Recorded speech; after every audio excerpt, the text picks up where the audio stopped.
Before discussing concept of magnetic induction, let us discuss about the magnetic flux. तो magnetic flux के पहले थोड़ा सा इलेक्ट्रिक फ्लक्स को डिस्कस करते हैं. Electric flux means electric lines of force passing through given area. जैसे हम एक एरिया ले रहे हैं, इस एरिया में से इलेक्ट्रिक लाइंस पास हो रही है. Electric lines passing through given area called as electric flux, and this electric flux is denoted by symbol phi. जैसा आपने इलेक्ट्रिक फ्लक्स को डिफाइन किया, नंबर ऑफ या ऐसा भी कह सकते हैं total number of electric lines of force passing through a given area. जैसे ये एरिया ds है, तो आप लोगों ने फ्लक्स लिखा था E into D S. Area small है इसलिए आपने फ्लक्स लिखा था D phi. So this is electric intensity and this is the area, small area जिसमें से इलेक्ट्रिक लाइंस पास हो रही है. तो आपने एक ये बोर्ड मतलब एरिया हो गया, बड़ा एरिया हो गया, उस बड़े एरिया का एक छोटा सा एरिया लिया डी एस और उसमें से इलेक्ट्रिक लाइंस को पास किया. Total number of electric lines passing through this area, that means area ds, called as the electric flux for the area ds. उस एरिया के लिए वो इलेक्ट्रिक फ्लक्स होगा.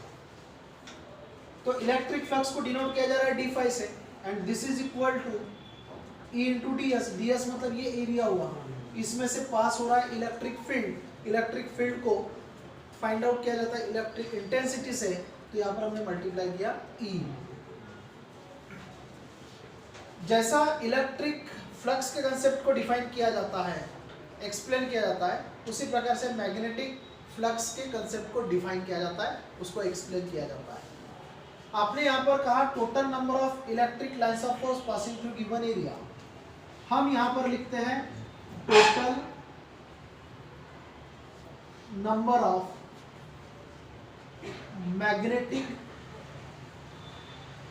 Lines of force passing through given area, passing through given area is called as magnetic flux, is called as magnetic flux. अब इस concept में मैं area dA लेता हूं. These are the magnetic lines. थोड़ी देर पहले electric lines कहा था हमने. These are the magnetic lines passing through given area, area dA, and this is the flux d phi. So this d phi is equal to, यहाँ आपने electric intensity लिया था जो इलेक्ट्रिक फील्ड को find out करता है. तो magnetic field को फाइंड आउट करने के लिए मैग्नेटिक इंडक्शन का यूज किया जाता है, and this magnetic induction is denoted by B. और एरिया यहाँ पर क्या लिखा आपने dA. फार्मूला बना d phi is equal to B into dA. अगर यही बड़ा एरिया है, जैसे मैंने आपको बताया कि ये पूरा बोर्ड है और उस एरिया का छोटा सा एरिया है, अगर मैं इस वैल्यू को बढ़ा देता हूँ, मतलब इस पूरे बोर्ड में से मैग्नेटिक लाइंस को अगर पास करता हूँ, तो फिर फाई का वैल्यू बढ़ेगा. फाई का वैल्यू बढ़ेगा तो उसको मैं यहाँ पर लिखूंगा, मतलब डी फाई का वैल्यू बढ़ के फाई हो जाएगा, यहाँ पर बी आएगा. और एरिया बढ़ चुका है, स्मॉल एरिया को डी ए से डिनोट करेंगे, बड़े एरिया को ए से डिनोट करेंगे. And this is the formula for the magnetic flux. ये मैग्नेटिक फ्लक्स का फार्मूला होगा.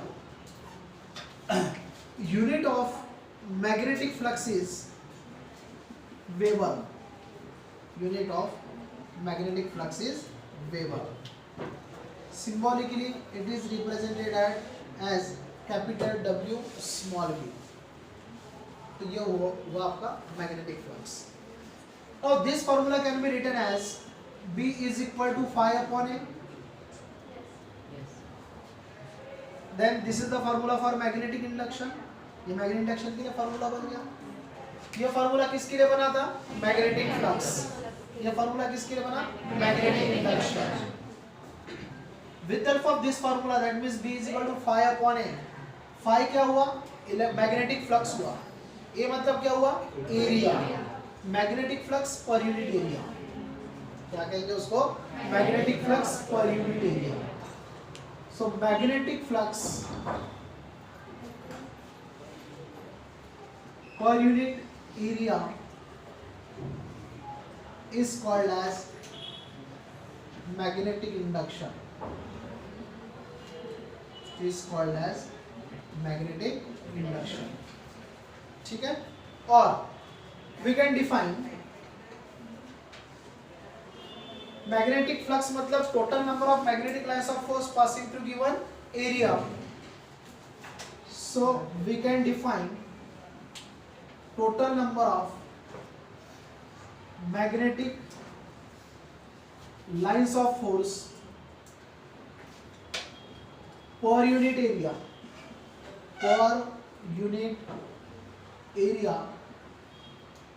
is called as magnetic induction.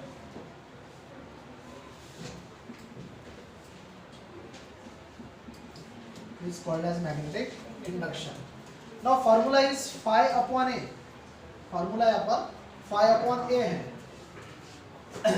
So its unit is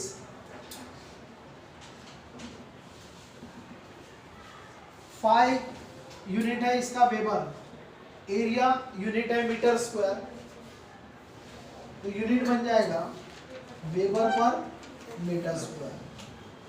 weber per metre square. This weber per metre square is also called as Tesla and it is represented by capital T. Tesla. Nikola Tesla, name of scientist Nikola Tesla. Electromagnetic induction के बड़े concept जो है, even basic concept fundamental जो है, वो देने वाले सबसे पहले साइंटिस्ट थे निकोला टेस्ला। आजकल की जो ज़्यादातर मशीनरी जो है 80 to 90% जो मशीनरी जो वर्क कर रही है वो कंसेप्ट ऑफ निकोला टेस्ला पे, मतलब इलेक्ट्रोमैग्नेटिक इंडक्शन के कंसेप्ट पे वर्क करता है।